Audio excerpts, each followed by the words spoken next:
What is going on, everybody, and welcome back to another edition of Talkin ATL Hawks. This is episode number 24 now. We are officially at the end of the line, boys. In our last episode, we talked about the stakes. We knew what was at hand for the Hawks. We knew what we had to get done. And we even said at the end of the last episode that by this time, we're either going to know if the Hawks are in or if the Hawks are going home. And unfortunately, guys, the Hawks are not flying high this year. It was a tough outing, very tough outing in the play-in tournament. As a matter of fact, history was made when the Miami Heat beat us back on Friday, the 18th, becoming the very first 10th seed in the NBA to make it out of the play-in tournament. And guys, it was brutal, but we're going to take a deeper dive into it because that is what we do. And yeah, guys, it was tough, but Joyner Chase, how you guys been post the traumatic playing experience?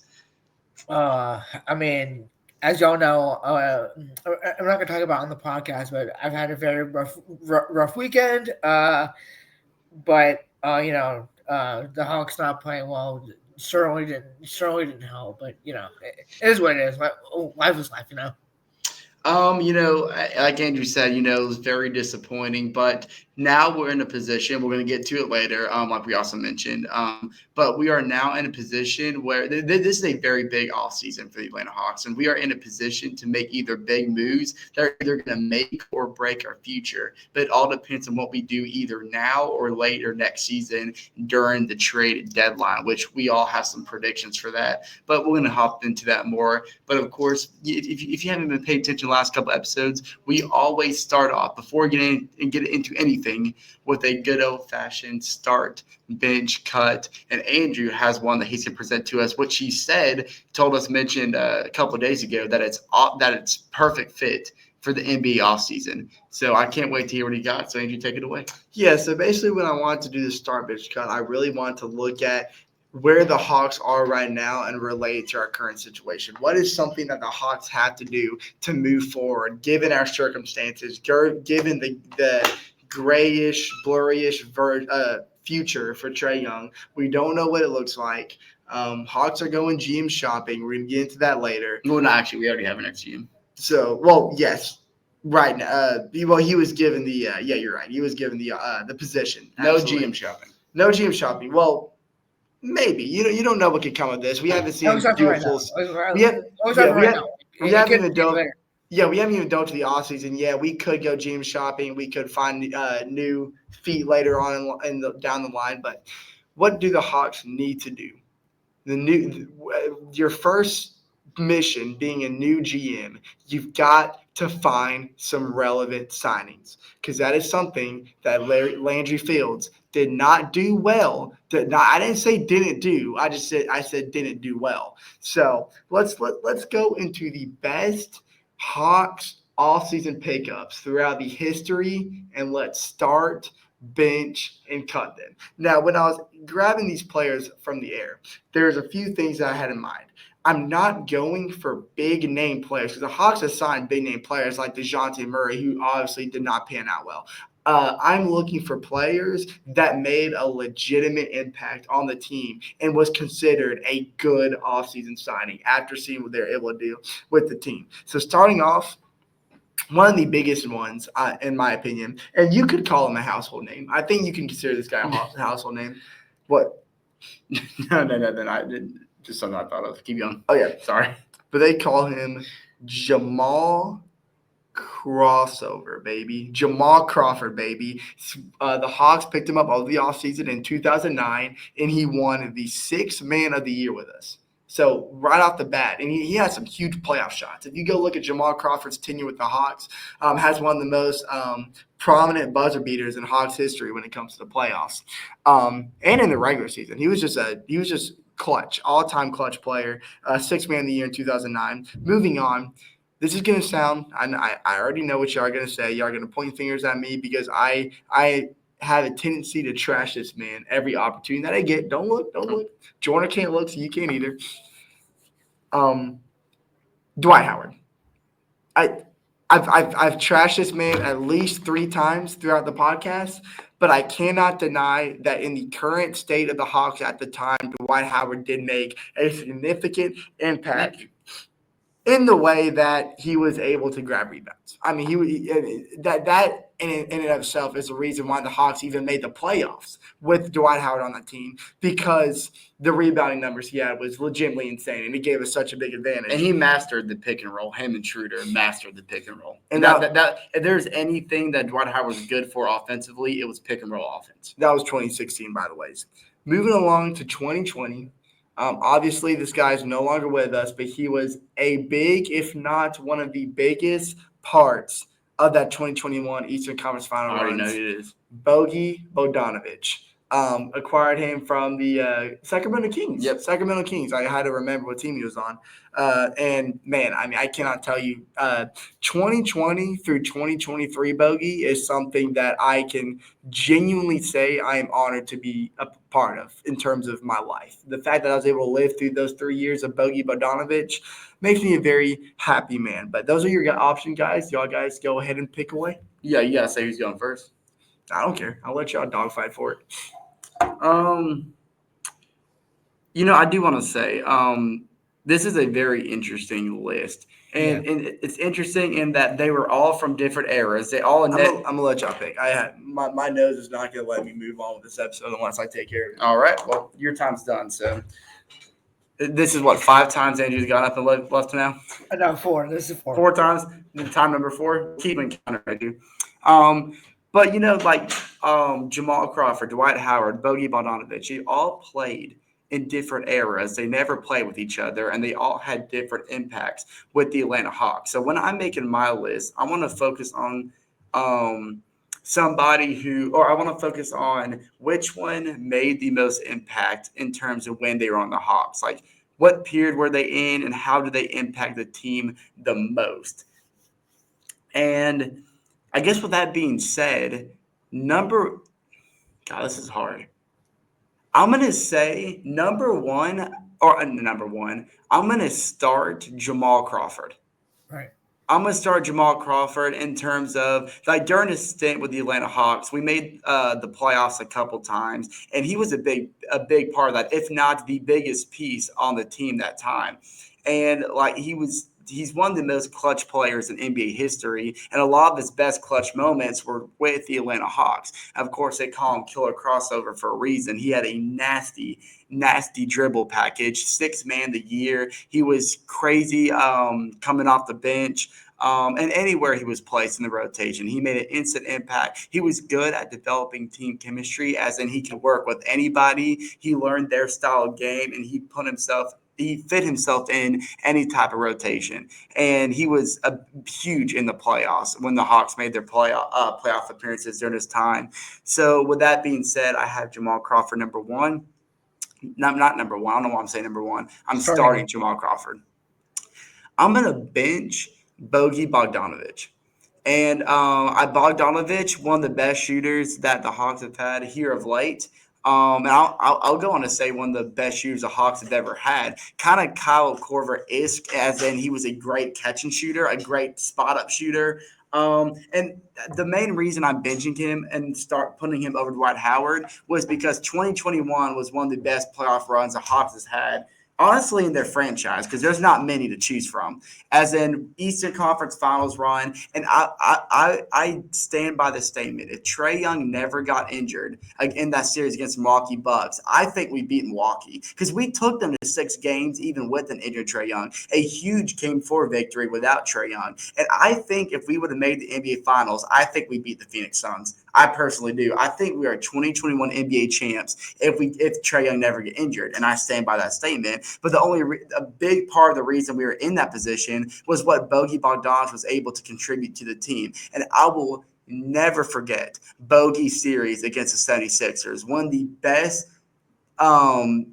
versions of Bogey we ever had, and how much he impacted the Hawks from deep against the Sixers. I remember Game 4 with Kevin Huerter, or are you including that with Kevin? And that big Game 6 or he Game did. 7.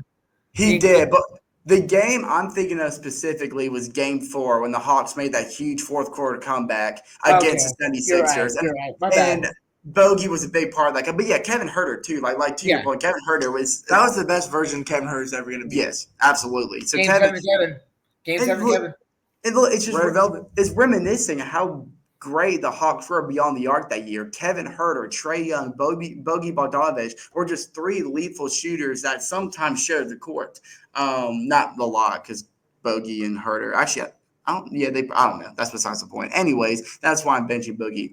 I'm cutting Dwight Howard. Yes, we also made the playoffs with Dwight Howard. That was a transition period for the Atlanta Hawks. That was them trying to work with what they got until they could get in position where they could rebuild. And that was the odd and awkward Dennis Schroeder, Dwight Howard, Tim Hardaway Jr. phase. And Dwight Howard did contribute well in terms of rebounding and pick and roll offense, but he had a problem getting putback shots, a very aggravating problem. Getting putback shots after getting lots of offensive rebounds. And that's why I trash him when I do. Defense was underwhelming. He was really slow on defense. But this was Dwight Howard out of his prime, to be fair.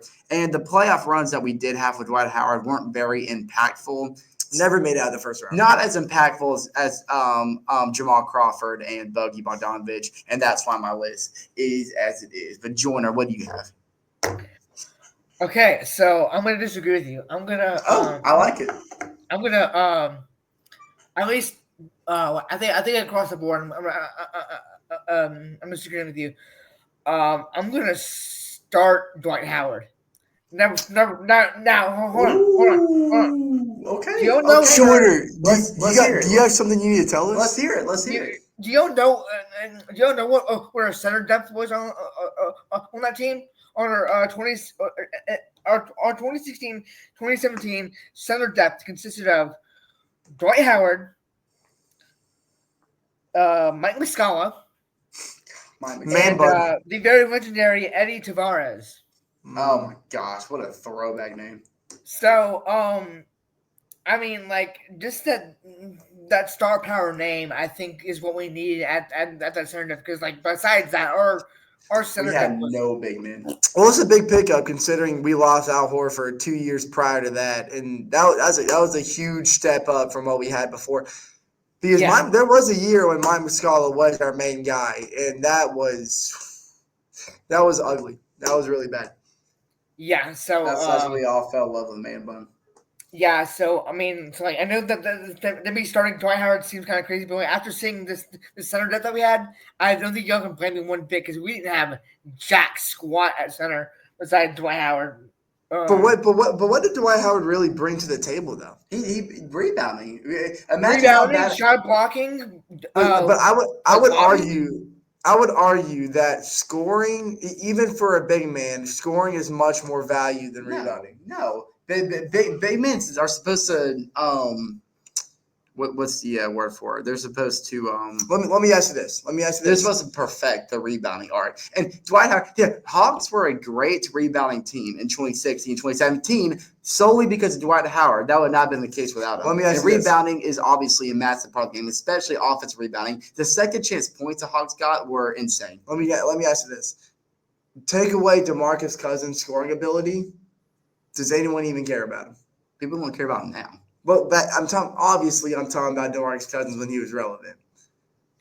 What are you talking about? You take away his scoring ability and you give him the scoring ability of 2016 Dwight Howard. Do people still care about him? Absolutely not. Yeah, absolutely. One of the best defensive bigs during that era. But what made him value? The only bright spot the Kings had. What made him value? Because he wasn't a great rebounder. He was a better rebounder than Dwight Howard. Yeah. So what made him valued though? Rebounding and defense. No, well, with scoring. The only you know the answer. He was the only scoring option the Kings had. He was number one. He was the number one option on the Kings. You're talking about in 2017 when they loaded that roster with Brandon Ingram, CJ McCollum, and you're telling me that DeMarcus Cousins was the number one. You're talking about on the Pelicans. I'm talking about Kings. DeMarcus Cousins. DeMarcus Cousins was good on the Pelicans. The Pelicans fell off. The Pelicans era is when he fell He off. never fell off in New Orleans. Yes, his he did. Achilles injury is what killed No, him. no. But He he fell off never in fell Golden off in State. New Orleans. He fell off in Golden State. Well, that was because of the I think Achilles New injury. Orleans was the start of his downfall. He never declined in New Orleans. I Yeah, disagree. before his Achilles injury, I disagree. oh, he never did. You can disagree all you want, but numbers don't lie. Anyway, I could I'm go on gonna about this. I'm gonna bench Bogey just because of that big playoff run that, like you said, that we had, that shooting, just a tremendous Kyle Korver-esque shooter for us. And, we kind of needed that coming off the bench and all that. So I'm gonna start. I'm benching Bogey, and then I'm gonna cut Jamal Crawford respectively. How can you cut Jamal, man? That kills me. That kills me on the inside. AJ didn't hear my list. AJ didn't even know what my list is. Oh, you did? Yeah, I heard your list. Oh, you weren't in Did you? Okay. I was in here for 66% of it. So process of elimination, I know where the other guy went. Why'd you look at me like that? Was weird. What? What? What are you talking about? You like licked your lips when you said that. It was kind of a weird moment. It was an awkward moment. I was a little unsettled. Of course, Chase would be the one to think about that in a basketball podcast. But yeah, no, my list is simple. I'm not going to go over the reasons because I'm sure y'all talked about it a lot while I was gone. Number one, easy, Bogey Bogdanovic. If you're taking all three of those free agents and accounts, Bogey by far, by leaps and bounds, had the biggest impact. You know what this means, fellas? The Hawks, all three different lists. The Hawks do not make the Eastern Conference Finals without Bogey. Matter of fact, we don't even get ourselves in a position to make, I would even say, the conference semis without Bogey Bogdanovic. Because Chase mentioned, he was such a big factor in that 76ers series. Number two, easy Jamal Crawford. Number three, Dwight Howard. You can get out of here. Sorry, I gave you enough credit by even putting you on this list. The Dwight Howard hate is insane. It's crazy. Something that I'm kind of shocked that you didn't put in here was Rajon Rondo. Or what about Lou Williams? Playoff Lou? Lou was a big factor. Playoff Lou was a big factor. Though. Like Rajon mentored Trey. So and Rajon, he's a good playmaker. So maybe he's partially responsible for Trey being the assist guy that he is today. I mean, you're right, but I wasn't really looking at it that deep. I was just looking at what they brought to the team. Rajon Rondo was way too out of his prime to even bring anything to the team, aside from mentorship. I'm surprised you didn't say Jeremy Lin. That would have been easy. Lin sanity. Or I could have said Carmelo Anthony. Vince Carter. Vince Carter. I couldn't put Vince Carter out there. I love Vince Carter. He was in a rebuild phase. He was there just to be a mentor. And he was old. Vince Carter wasn't anything special. He was just fun to have. Yeah. But yeah, guys, we got some deeper matters to get into, y'all. Yeah. Let's not delay the inevitable now. Yeah. The Hawks season is over. These are the last two games that we will be talking about until next year. Doesn't mean this is the last episode. Do not get that confused. No. We are going to be taking you through content. The waves of the offseason, because just because the season's over doesn't mean there's not a lot to talk about. As a matter of fact, there is so much that the Hawks have to get done this offseason. So this is going to be a loaded portion of this podcast. But let's start off with the 7th and 8th place game, the first game in the Eastern Conference play, and the very first playing game in general. We got those honors. Took place in Orlando because, as we all know, we did not get those honors. We played day 2 of the NBA playing. No, I thought that was day 1. Okay. Well, excuse me. Regardless, it took place in Orlando. And now, of course, the Hawks and the Magic were in a season-long battle for the fringe portion of that play-in. Magic flirted with the 6th seed. Hawks flirted with the 6th seed. And then once reality set in, the Hawks and the Magic were doling it out for the top seed in the play-in. And ultimately, the Magic got it. And I think it had a lot to do with the bad loss we had in Orlando because of a terrible third quarter we had about 3 weeks ago.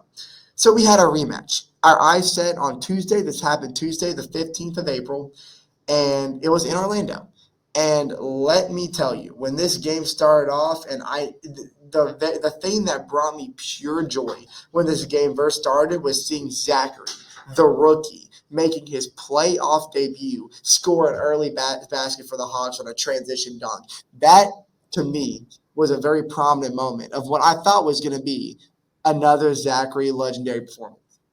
But little did I know, the rookie jitters took over that man. Because I let me tell you, Zachary from the field, 7 points in total, 2 for 10 from field goals, 1 for 5 on three. And the thing that baffled me is Zachary in both playing games, he took shots with all the confidence in the world. Like he had the confidence to shoot contested, to shoot from the wing, to shoot on a catch and shoot opportunity. Like he never hesitated. And I love seeing that from a young guy. He just couldn't find the mark. I mean, Yeah. and once he was cold, he was never able to gather himself, and that forced him into some mental errors. And I think that kind of plagued the entire team because of how much of an asset Zachary was. I'm looking at a Jackson Bulls right now because of how Oh important God. Zachary was. If only y'all knew who Jackson was. In the final month of the Hawks season, and the reason why we were able to maintain that 8th seed. But of course, you can't have Hawks playoff basketball without Trae Young, a playoff Trae. And the Hawks, we all know the history of the Hawks. We have been play-in merchants. I mean, we just live and die by the play-in. And to our credit, we've had tons of success in the play-in, And this was and Trae Young in his history has been playing very well in the play. He actually has the most points in play in history, and obviously the most play in assists. That goes without saying. But he shot horrible. 28 points, I mean, sure, but most of it came from the free throw line. He shot 8 of 21 from field and 1 for 5 from the three-point line, just like Zachary. Because, like I said, 11 of his points came from the free throw line. And his assist totals were down. He had 6 assists, but 2 turnovers. And those 2 turnovers weren't light turnovers. Yeah. They were just bad mental errors even on an inbound. The Hawks even had trouble inbounding from the own basket. And I'm going to throw it to y'all guys, but the one thing that I want to say just to kickstart this conversation is let's not discredit. I know this is a Hawks podcast, but let's not discredit. There is a genuine reason why the Orlando Magic is the number 2 statistical best defense in the NBA, and that came to show. I mean, Paulo Banchero, my goodness, that dude's going to be a future star, and he's establishing that now in this league. And they have such a young roster because even Wendell Carter Jr. dropping 19 was such a huge asset. And then you've had a guy that's really kind of came out the depths of the league, and that is I'm trying to get his first name up, Anthony Black for the Atlanta Magic. But I think, and I think Joyner is going to attest to this as well.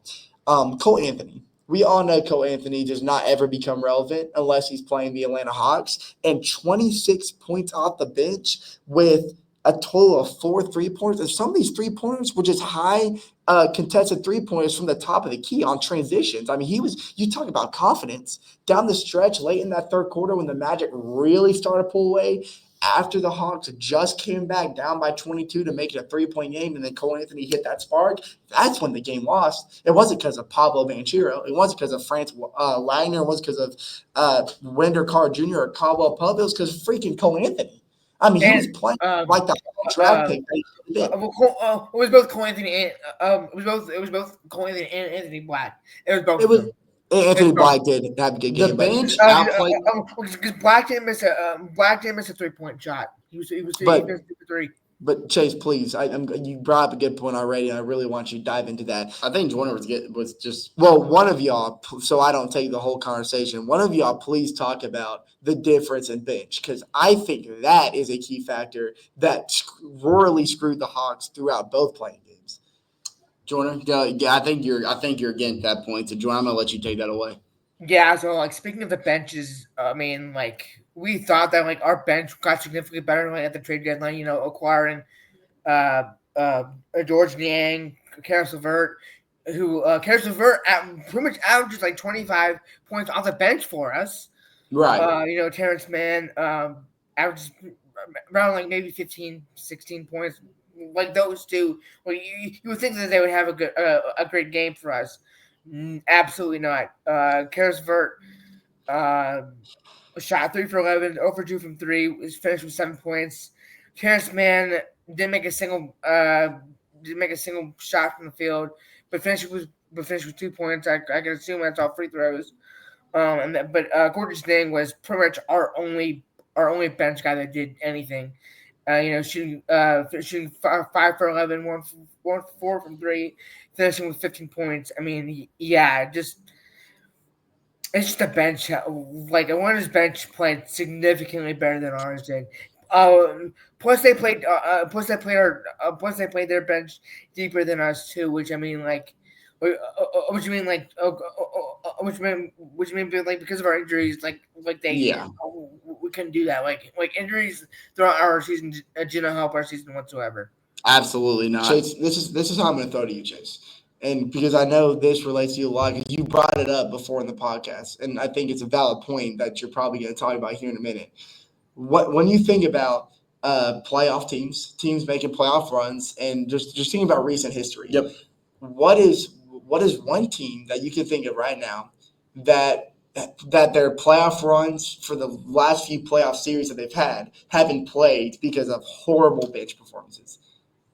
Man, I mean, I can think of several teams. So give me one. Yeah, you've talked about this team before in the podcast, and I think this is probably the most. Oh, the Knicks. No, Well, that's the because Knicks don't even use their bench. Well, that's what they were getting at. Is Tom Thibodeau only goes like 6 deep, but that's been plagued by their bench. I mean, the Suns. There we go. The Phoenix Suns. That is what this Hawks playing team remind me of. Well, okay, so and you're absolutely right, and I do want to like cut a little slack to the Atlanta Hawks in terms of the two playoff performances we saw between the Magic and the Heat really showed.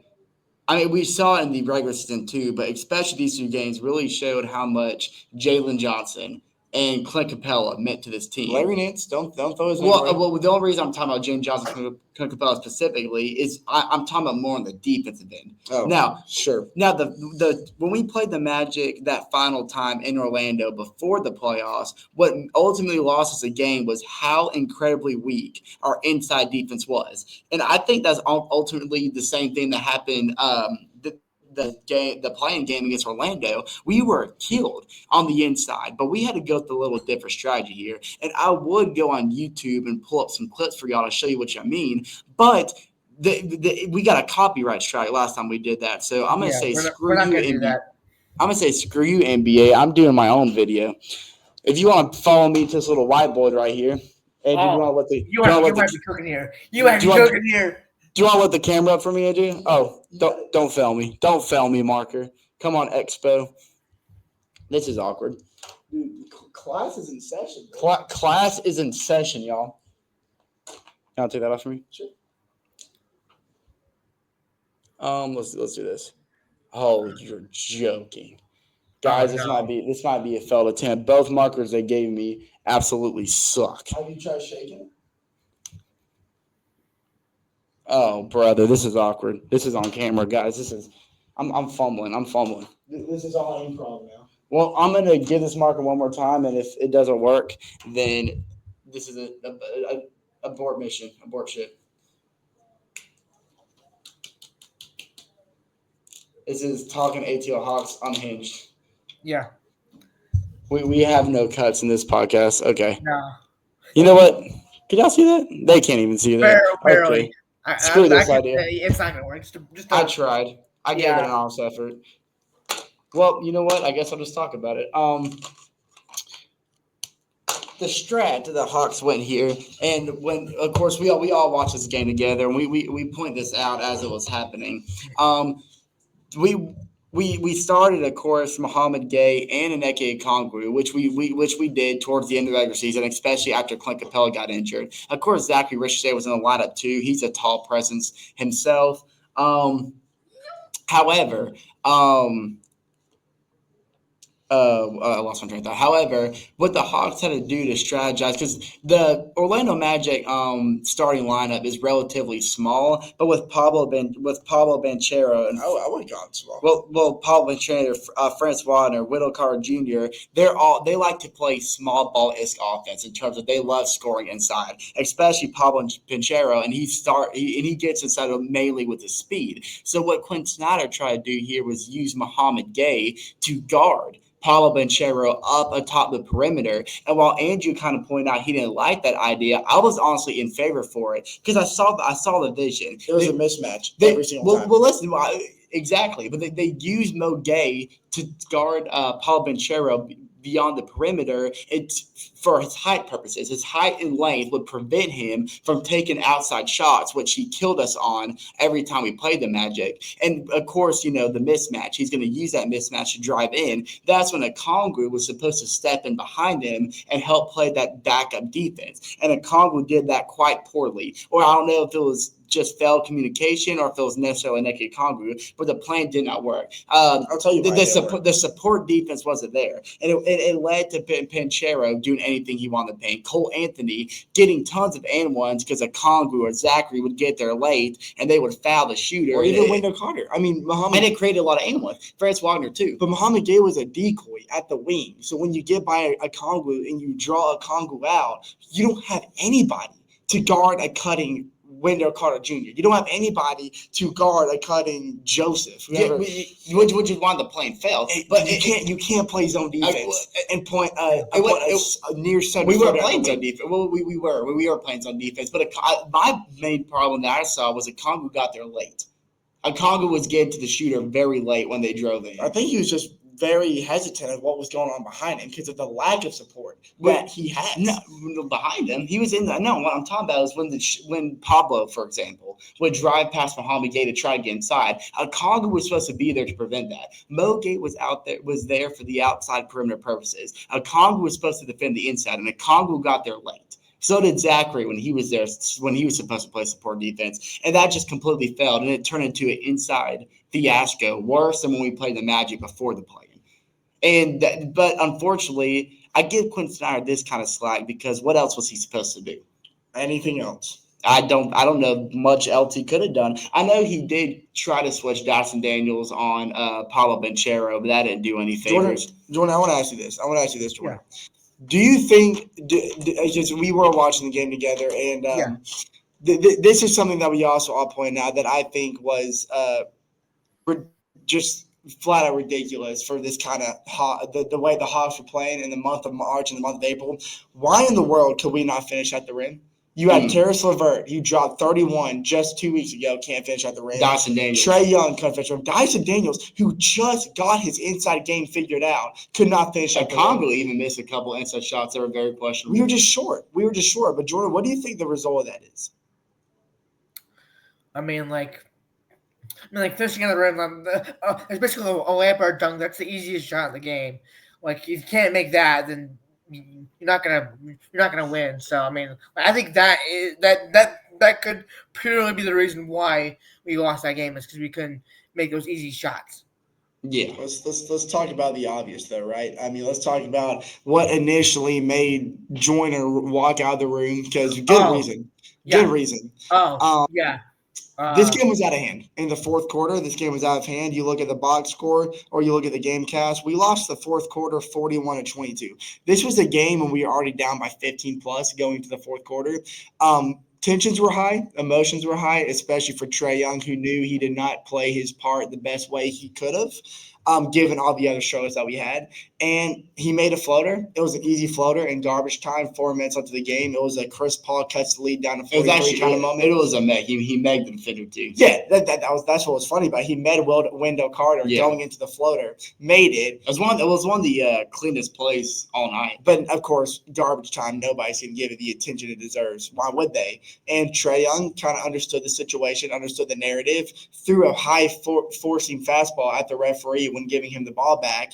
That initiated the first technical. So, okay, send it over to the other side of the court. The Magic had to shoot their free throws. Paulo Banchero is lining up for those free throws. The ref rolled the ball down to the other court. Trae Young, noticing this, goes and pettily, just to delay the free throws, kicks the ball towards the sidelines.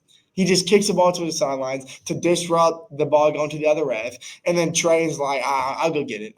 He picks it up. And this to me, like looking back at it, it's hilarious. But in the moment, it was Trae Young's lowest moment in his NBA career. It was terrible sportsmanship, just terrible look from Trae Young overall.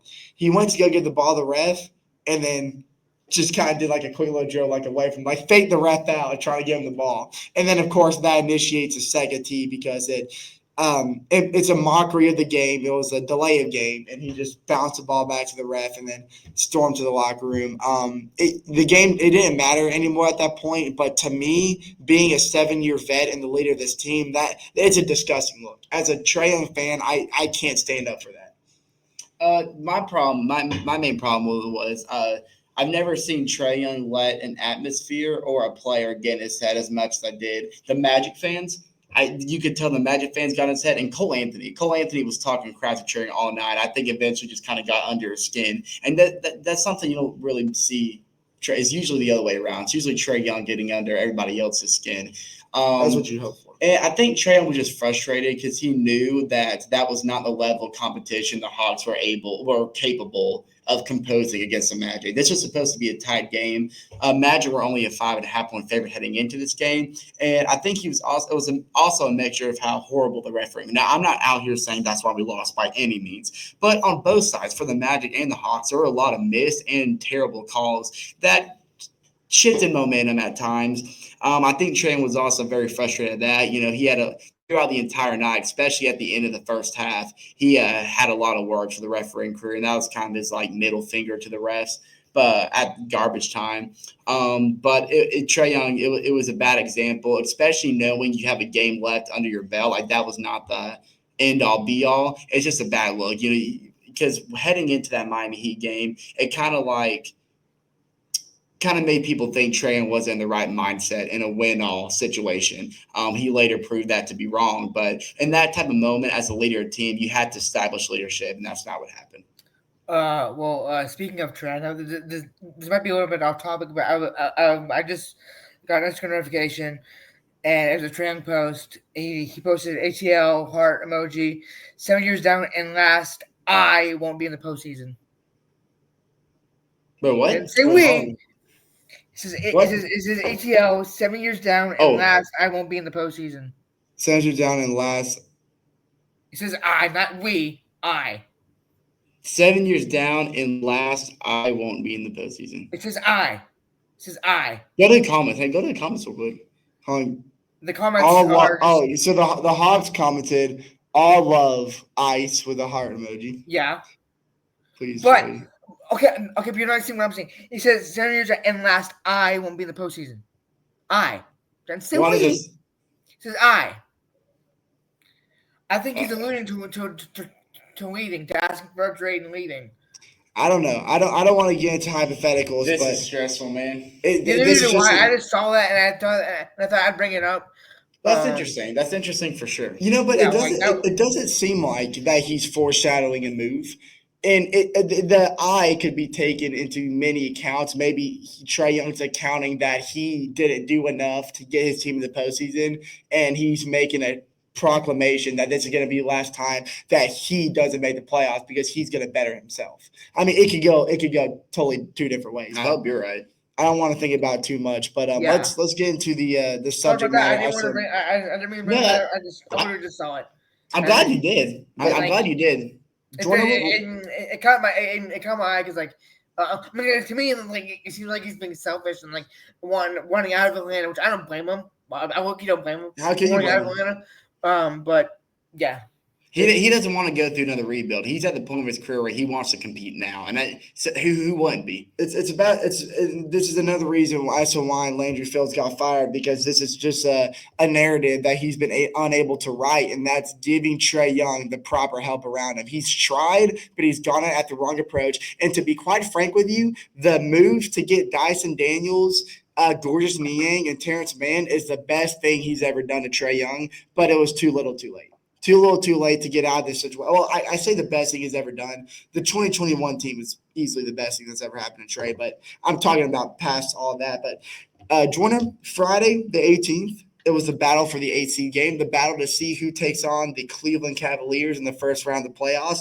This game was in our court. It's against another division foe, the Miami Heat, another team that has been circling around the play-in for many, many years, a team that came off a very dominant win against a very surgent Chicago Bulls team led by a Tyler Hero masterclass. And we knew that the plan was simple. It was win or go home. That plain and simple. And Joyner What a freaking game it was. Take us through how it started, Jordan. I hate Tyler Hero. That's all I'm gonna say. I'm just kidding. Okay. I'm Fair. kidding. I'm kidding. I'm kidding. He's just aggravating Yeah. to play against. Yeah. Trae Young. Again, didn't shoot the best. He shot it better from three, but shooting 9 for 22, finished with 29 points, 11 assists. Okongwu finished with 28, which great game from Okongwu. Let's not for like let's not put that out of Okongwu had some of the biggest momentum shift moments in the entire game. Yeah. Dyson had a double with 10 boards and 11 points. But the rookie jitters got to Zachary again. He shot 1 for even 11. worse than what we saw in 0 for Orlando. 7 from 3. And his only points were the first points of the game with the N1. Yep. With the N1, I think it was a dunk or a layup. I can't remember. But our bench played better. They did. They definitely but did. When you're playing against Vert played better. But when you're playing against Tyler Hero, who hates Atlanta for some reason, probably because of something I said a few months ago. Yeah. It's been a chip on his shoulder. Someone said. He dropped 30 points. Bam Adebayo had a double with 17 points, 11 boards. Andrew Wiggins had 20 and 8. But the real killer for this team was Davion Mitchell.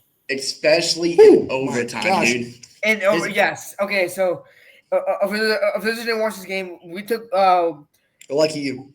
We forced Trae Young forced this game into overtime. Another clutch moment in Trae Young's very clutch layup. But when we got into overtime, it was just all. I'm not gonna say all Miami Heat. It was all Davion Mitchell. I think he shot back to back threes, if I'm not mistaken. Maybe it was just 2 back-to-back, but it was back-to-back threes. Yeah. Nonetheless, and I was like, yeah, this game's over. Trae Young gave it his all. But what a tough way to end the season. I will say that another point for Mitchell is that his defensive presence, especially against Trae Young, was quite impressive, especially late towards the end of the game. And he let him know about it. He did. There was towards the end of the game, there's a little confrontation between Trae Young and Mitchell where they kind of got in each other's faces. But I mean, I give all credit. He was clutch when the Heat needed him, and he just put the dagger right through Hawks fans. That one hurt. That one pierced my heart. I had to sit on that one for a while. What a game it was, though. Can we just appreciate how great of a game this was? Back and forth all through fourth quarters, except overtime. Well, it started slow. It started slow with the Atlanta Hawks, and a lot of that was because our three-point shooting was off. At the start of the game, we could not make a three. It took us a while to find a rhythm. Trae Young was cold. Okongwu was really the only efficient scorer we had, especially in the first half. It wasn't until the second half where we really started to find our rhythm from late. That's when Karis LeVert came in to support a struggling Trae Young. He stepped in big time until Trae Young eventually found his rhythm. Niang, though he was pretty ineffective from deep, he played a big impact, especially inside in the post. His hook fade was very impressive. What'd you like from Okongwu? 50 minutes in this game. Talk about some of the momentum shift plays that he had, especially in that kind of second or that early third quarter surge the Hawks had. With the fourth quarter, I want to say like middle of the road, the fourth quarter, where I honestly thought the Hawks sealed the deal. So we all did. When Okongwu hit the three at the top of the key, got the steal on the other end, and got the breakaway dunk to get the Hawks up by 6 with like 4 minutes left. That's when the Heat called timeout. Now that actually brings up another point in this game. The Heat used their timeouts very well, and they did it smart coaching. They did it in a way that slowed down any bit of momentum the Hawks gained. Every time the Hawks gained a lick of momentum, they used their timeout strategically, and coming out of the timeout, the Hawks would always struggle. And that's what happened when we head up by 6, about 4:49 left. They call a timeout, and we were just awful heading that timeout. It led into a late little Miami Heat surge that had to be tied by Trae Young in the final seconds to even send to overtime. And, of course, like Jordan mentioned, overtime was just a straight-up disaster, thanks to Mitchell. But it was a great game to watch, but a tragic ending. This is just a game that I don't know. It kind of felt like a movie in a way, if you know what I mean. Like it kind of felt like even though nothing is certain, but just the way that the atmosphere feels right now, it kind of felt like that the Hawks fans knew that Trae Young could have been playing his last game in Atlanta. So Adam Silver cooked with this script. And they absolutely, and the Hawks fans showed up. I mean, the whole stadium was electric the entire time. And it's kind of like, it was like poetry in motion. And this is why I hate it was like a dagger in my heart just to see the Hawks drop this game because of how much this meant to the city and how quickly things just fell apart. Because the Hawks were down by 9 at the end of the first quarter, and through all 3 quarters, it was just non-stop grit and grind. Because at the end of every quarter, the Hawks never made up any ground. It was always a 9-point game. It was a 9-point game at the end of the first, 9-point game going into halftime, 9-point game going to the fourth quarter, and then that's when we saw, like you said, Chase, the Hawks find the rhythm from 3. I don't know what happened, but collectively through the middle portion of the third quarter and through the entire fourth quarter is the best defensive performance I've seen the Hawks ever put on. It was the front court pressure we put on Tyler Hero, on Alec Burks. Andrew Wiggins was even having problems creating separation from the wing, and that's when we saw the turnovers happen because we were forcing Miami down to the shot clock to make bad passes, bad decisions, and we were getting big stops, and we were taking advantage of it from finding the 3-point shot. Especially Karis LeVert, and Gorgeous Niang has some really impressive plays himself. The most notable one was the one that led to Trae Young's 3 to give the Hawks the lead after a quick little surge. Trae Young kind of delivered it to Gorgeous Niang in the wing. He brought in some pressure from the top of the key. He went up like he wanted to shoot and then realized that he didn't have the look he wanted and kind of off balance, gave it back to Trae Young. He was standing at the logo. Nobody in front of him. It was like the Red Sea parting. He took the 3 in the final 5 minutes of the game, gave the Hawks the first lead of the game, and that place erupted. Yeah. And then that's when Okongwu did his little thing, and that's when we all thought that the Hawks had it figured out. But then the timeout happened, and then Tyler Hero happened. I mean, another 30-point performance in both playing games. I mean, my goodness, you talk about clutch and Bam Adebayo. This is a guy that you absolutely do not want to get any looks from inside the arc, because he's one of the most pure mid-range shooters in terms of big men that I've ever seen in this league. And he was very pivotal for the Heat to win that game.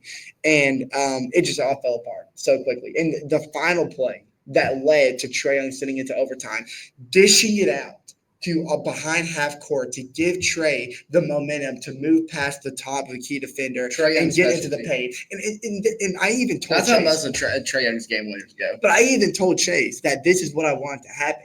That if the Hawks were going to get the final possession, it had to be Trae Young getting a separation from half court to the top of the key, so that way he can make his way inside to either take the shot or dish it out for the win. And he ended up getting the look that he wanted. He tried to draw the foul. He came very close, but we got the tie game. We forced the missed shots to send it overtime, and then it all fell apart so quickly. And what was full of joy just quickly turned into like, oh my gosh, did we just watch Trae Young's last game in Atlanta and the season's over?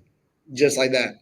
And now, of course, I'll dish it to you, Joyner. The next big thing that happened days after, I mean, barely into the first round of the playoffs, Hawks GM Landry Fields, the guy that was responsible for the 2021 playoff run, the guy that we thought was going to build and build and build. He was not responsible for it. We got him the year after the playoff run. Okay, well, after the playoff run, we thought that this was the guy that saw the making of the playoff run and was going to continue to build upon that. And granted, he made a phenomenal move to get DeJounte Murray. He was at the height of his career at the moment. But things didn't pan out there. And then he just made too many decisions, especially this year, that especially in terms of trade capital, with the trading all 3 picks to the Clippers just to get Terrence Mann. Just a lot of things that made Hawks fans question, like, Trae Young's at the 7th year of his career, but we're not trending in any right direction, aside from having Zachary and aside from having Jalen Johnson, and he got fired. So I'll either Chase or Joyner. What are your thoughts on the firing, and what do you foresee for the Hawks future? I guess I'll start off. I mean, did we think that we were going to fire him before Dallas fired Nico? Like, that's wild. That's my question. Do either one of them? either one of you guys think that we were going to fire Fields before Dallas fired Nico Harrison? No, honestly, no, I really didn't. So I mean, and I mean, yeah, like, I mean, like, I was sort of confused at, well, I mean, like, I was sort of like shocked in like in a way that we fired him. Even though like, I know that he didn't help, build, didn't help really build our training. Like I thought he would, but like, I mean, but none of the. I do think about it. Like even his drafting, he sort of missed on as well. Besides Zachary, because I mean, because like you said, like we got him in 2022. Think about it. AJ Griffin, gone, traded, and traded now retired. What a rookie year AJ Griffin had too. Yes, yes. Maybe yes, but he didn't really. I mean, he didn't really help us after. He didn't really help us out. What else out after that? And then the year after that, Kobe Buffkin, which don't get me wrong, like Kobe Buffkin is a great player, but like he's not like had a lot of playing time to like truly break out. So, that's like, an injury that we don't really talk about a lot. So to be fair though, like the past the past 2 or 3 picks like haven't really worked out for the Hawks yet. Yeah. So I mean, and like just like like I think Fields. I think the biggest problem is that like he just could not get any big names to like go along with like Trae Young. And I remember me and Jordan were talking about this yesterday, and I was talking to a friend of mine as well. Shout out Brendan Willoughby Ray. He didn't really understand why Hawks fans had so much hatred towards Landry Fields, and the reason I kind of talked about him was because he made a good point. He's like, well, Landry Fields tried to get Trae on big names. He got out. He gave him DeJounte Murray. He paired him this year with Karis LeVert and Gorgeous Niang, who turned out to be great pairings for him. Like, he tried. I'm like, yeah, he did try. But my biggest problem was he came in after the 2021 playoff run, knowing the direction the Hawks were heading, and he had a chance to execute big to really take them over the top. And I will admit, Murray was a pretty good move. It just didn't turn out well.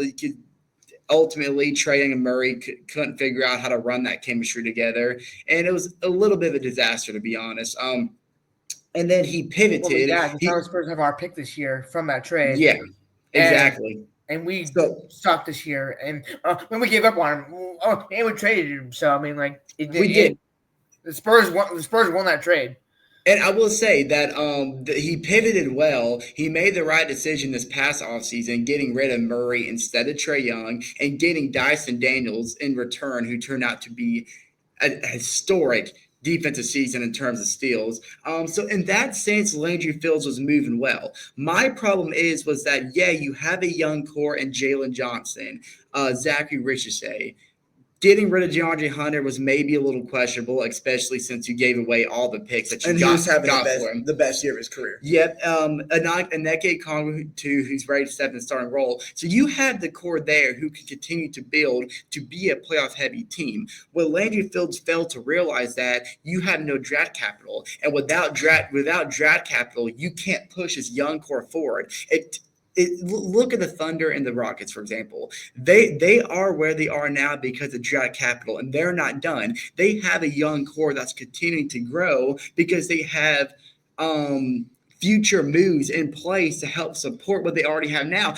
If you don't have draft capital, number one, it's hard to make trades because a lot of people want draft capital. That's the big thing when you're in terms of trades, making NBA trades, which means draft picks. Which means that's prohibiting already going out talking to other teams to potentially give Trae more help, and you can't farm Trae Young more help through the draft because you don't have any capital to 2029. So what you're essentially doing is pulling the Hawks and Trae Young in purgatory, where you're just stuck watching the same movie over and over and over again, which is why people are saying, like, oh, the Hawks are mediocre. They've been the plane for years because we can't go anywhere. We're stuck. Landry Fields, you are keeping us stuck. If you really want to take this young core over the top, you have to have a farm system under them, multiple draft picks coming in where you go out and you reach out and you develop young help, or you can trade those picks in the offseason at the deadline to get the help, but you can't do either because you don't have draft capital. And I think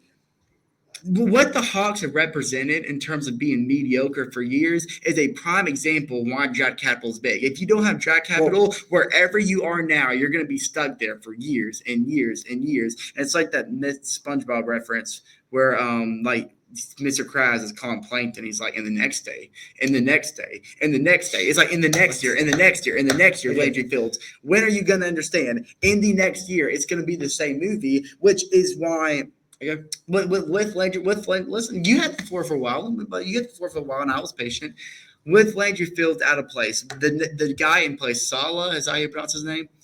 I think it's Salah, how you pronounce his name. It's like Osai Salih. If you want to win like Hawks fans very, over, very like profound. Salih, if you want to win Hawks fans over, give us draft capital. Because that is what Landry Fields completely failed to do. It wasn't getting off-season moves. It was draft capital. This is a conversation that we had with Brendan again. Here's some. I'm pulling up some receipts. I got some these green passages. These are what the heck is what group chat is that? Oh, this was a full-on conversation we had after Landry Fields got fired. I'm going to read my text messages. Is that the WSN group chat? It's not. It's another group chat with a bunch of people who have already graduated from the WSN. So I'm about to give you four. I do have an announcement to make though. I will be I do have class in about 20 minutes, and I do have to study for a quick little leading test. So I got what I wanted to say about Landry Fields out of the way. This is the fun part of being in school is that you have to do school. Yeah. So Andrew and Joyner, I'm gonna let y'all take over the rest of the podcast. So you're not gonna help me bring any of this stuff back. I'm bringing some markers. I can bring markers back. I got class, buddy. But buddy, what do you want me to do? I got class. Talk to my professor. Andrew, where's your car at? I can meet you. Help you. It's not that big of a deal. Okay. I just want Chase gone, buddy. Yaps. I'm kidding. But so I'm just gonna read my text messages. Because I think they perfectly examine my stance on this Landry Fields firing, and it has a lot to do with what Chase yapped about in terms of. What are you talking about? He's still in the room. I'm just trolling with him. He's getting angry. So it perfectly caters what my biggest problem is with Landry Fields. So the Hawks don't have any real draft capital to build around the young core that we have in Trae Young, Zachary, and Jalen Johnson. So like Chase said, we're kind of stuck. So take a look at what OKC did. And I know I was trying to get to this, but Chase seriously won't stop talking. Take a look at what OKC did. They flipped. This is how OKC got to the top of the West. They flipped their draft picks into league assets like Shai Gilgeous-Alexander. They acquired him from the Clippers solely based off draft picks, and that's how they built a deep and balanced squad.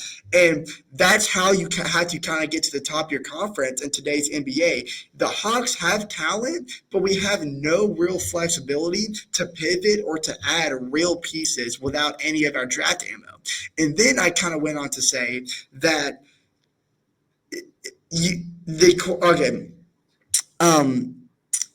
Landry Fields, he's found legit value outside the top of the draft. There's no denying that, which is even harder to do without having any draft picks. So I'll give Landry Fields that credit.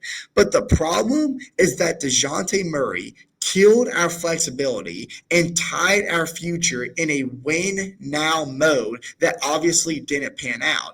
And that is on Landry Fields. When you take that kind of gamble and it doesn't pan out, kind of like what Nico's doing with the whole Luka thing, it is all that weight falls on the GM's shoulder. And Trae Young has flaws, okay? But you can't pin the whole situation on Trae Young when he never had a roster around him that didn't have any real identity or balance because there was no trade capital. So how can you build something around Trae Young without any depth? So those are my 2 cents. But Jordan, I'll let you have the floor now. I think you and Chase said it all. I'm just gonna keep it plain simple. We need better.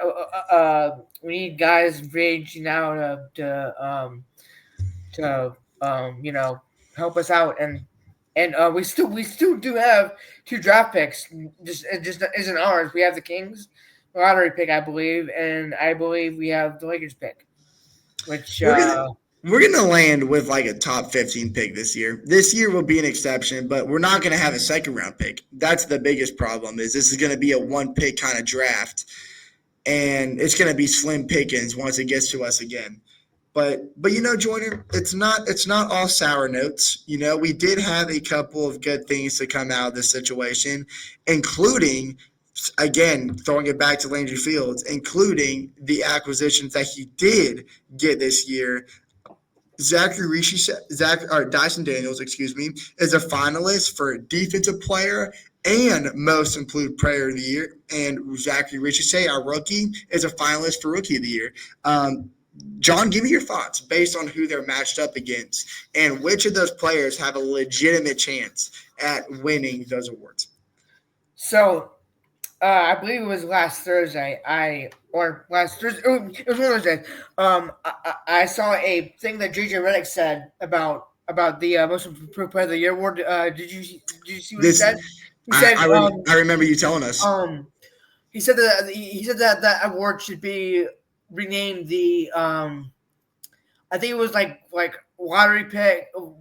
It should be a drafted lottery pick. Signed Mac extension guy, and then later All-Star player award. That's what it should be called, or something along those lines. It was a very long, like how he called it. I just can't think of it of what all he said. But I mean, like thinking back to all the players that have won it, he's kind of right if you think about it. Because if you think about it, like the past guys who have won it. Tyrese Maxey won it last year, I believe. Giannis has won it before. And some other guys that have become all-stars, and there hasn't really been like a single kind of mid guy that's really improved, like Dyson Daniels. I don't mean to call him mid, but he's Dyson's no Giannis. He's no Cade Cunningham. He's no Trae Young. He's not a top tier guy. No offense to him, obviously, but I mean, but based off he has improved since his rookie season in New Orleans. So let's keep building out that narrative, Joyner. Dyson Daniels, like you just said, before he got to Atlanta. In his tenure with New Orleans, he was completely irrelevant. There was nothing special about him. He wasn't a marquee player in the league. But Atlanta turned him into one of the most electric, quick hands, steal transition, momentum shifters because of the amount of steals that he had in the entire NBA. So when you're talking about most improved, I don't think it gets more improved than Dyson Daniels, because you found a guy with no relevancy, just a little bit of good defense that the league has noticed from here and there from the wing position, and you paired him with this team, and he escalated to a 200 plus historical steal season, putting him in the likes of some NBA legends when it comes to defense. And he's up against the other two finalists is Cade Cunningham and Ivic Zubac from the LA Clippers. Which I don't know, which means that threw me off because because I guess that's another mid name, and also I haven't seen a lot of Clippers basketball to see how he's improved. I thought he's just always been just the guy, just the center there. Honestly, that's not really a name you think of, really. So, I think we can both agree that Dyson Daniels at least has it over Zubac. Now, talking about Cade Cunningham, this is the argument that I want to bring up, because on face value, yes, Cade Cunningham is leaps and bounds more prominent than Dyson Daniels, even given Dyson Daniels' defense abilities. But when you're talking about most improved, yes, Cade Cunningham is having the best season of his entire career this year, but people are acting like that Cade Cunningham wasn't a star last year. Buddy was averaging fantastic numbers last year. This year just happens to be a little bit better. So why is Cade Cunningham it's better team wise because remember last year they had that like disgusting horrific season? Terrible losing streak. But The biggest losing streak in NBA history, as a matter of fact. And I think the reason that they're in the playoff position as a 6 seed that they're in right now is the main reason why Cade Cunningham is up for this award, and not because of Cade Cunningham himself. Yes, Cade Cunningham is the reason why they're at this spot right now, but because Cade Cunningham was playing like a star last year, and that star skill set has elevated his team that much more this year, why should he deserve it over Dyson Daniels? Because if this is a solely player award and we're looking at just the improvements itself, there's nobody more improved than Dyson Daniels. So why does Cade deserve it over Dyson Daniels? Because Cade was a star last year. He's just better this year. Dyson was a nobody last year, and he is close to being a household name now because the historic amount of steals that he's put on this season. But let's move on. Let's keep it in the Dyson Daniels range. Let's talk about the Defensive Player of the Year finalist. He's up against Draymond Green. Why the crap is Draymond Green on this list?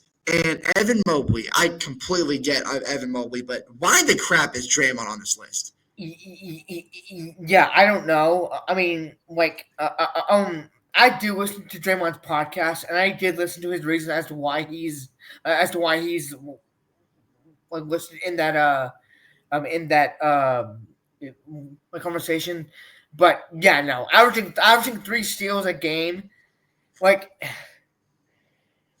we said this a while ago, like the Depoy Award the Depoy Award is favored towards guards because it's favored toward bigs like power forwards and centers because they can get blocks, get rebounds, get defensive rebounds. But I mean, I seriously think that Dyson, non-biasly, he deserves this award. He 100% deserves this award. I don't know why they're letting a player who gets ejected more games than he finishes in get this award. But I mean, hey, if you want to count ejections as the Depoy Award, then just throw this award out, But I mean, Evan Mobley. Evan Mobley does deserve to be there, honestly, because he is a good power forward. Well, they have him here listed as a center. I didn't know that, but no. Unbiasedly, it's gotta get a Dyson. But I will respect. I will respect if Mobley gets the award. I will respect that.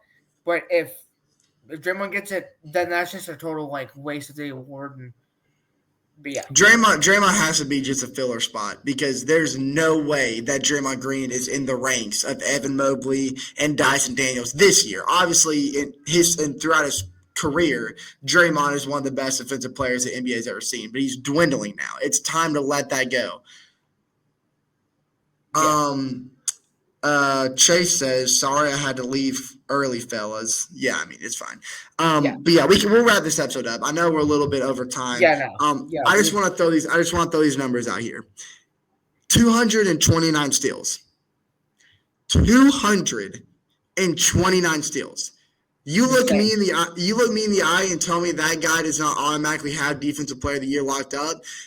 The league is crazy. I mean, the NBA is stupid. This is straight up stupidity to think anybody else should be in consideration when you look at those numbers. Zachary, I mean, I'll keep this kind of short. Zachary, obviously love the kid. He's up against Stephon Castle and Jalen Wells.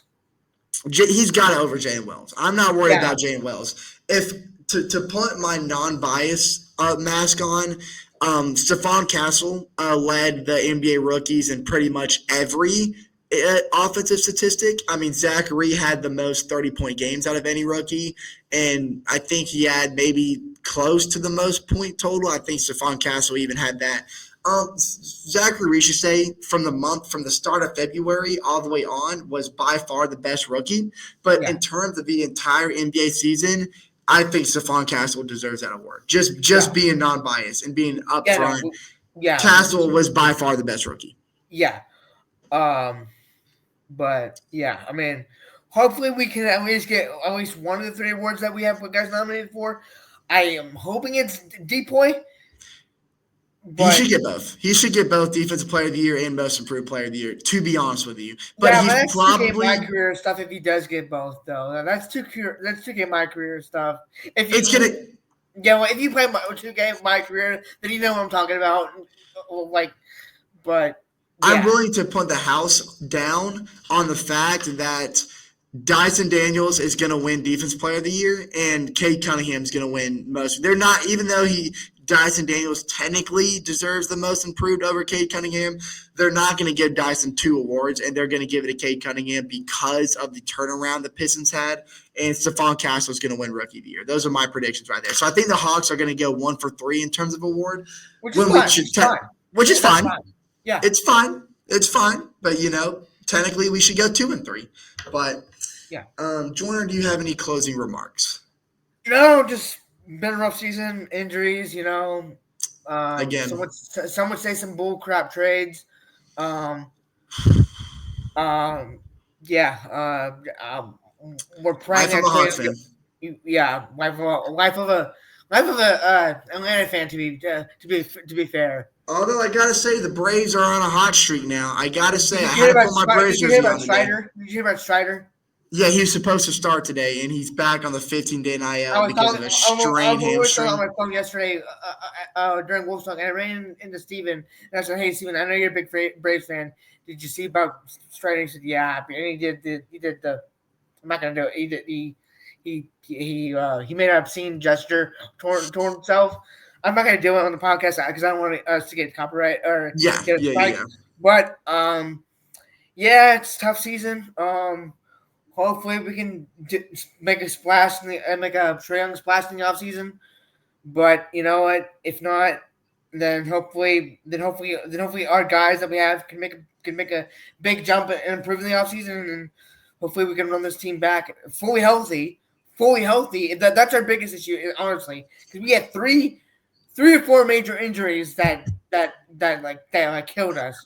The main ones being Buchanan and Johnson. That's honestly what killed us. If I'm being unfair, because the guard help behind Trae Young was not. I wouldn't say it was awful, but it wasn't the best. I can't help to think about where the Hawks would be positioned if we had Jalen Johnson, Capella, Larry Nance, Buffkin the entire season. No injuries whatsoever. And I know that's realistic, but just keep that in mind. Where would the Hawks be had not been for those injuries? But, of course, this is just going to be a list full of what-ifs until our questions start to get answered, and this is when they start to get answered now. We've already seen one get answered with the whole GM situation, and now we just sit and wait for the playoffs to go about and see what the Hawks do in the offseason. But this has been another edition, boys. Yeah, and next week I would like to do a mock draft. Let's do it. That could be our episode. And I was thinking for it, like we could do is obviously since we're a Hawks mainly podcast, we could just like go in depth of like who we want like the Hawks to take in the draft since we have like two picks, I believe. But like we can just like basically like do a rundown of who we want like each team to or of who we think each team will take in the draft. But I mean, honestly, we won't know for sure what teams have what picks until the draft lottery, which is in I think 2 weeks actually. I think it's pretty close. Yeah, it's pretty close. But yeah, I guess we'll find out in 2-3 weeks. We shall see. We shall see. But this has been another edition of Talkin ATL Hawks. We will see you guys for episode 25 for a potential NBA mock draft. Peace, boys. A-Town, baby. A-Town.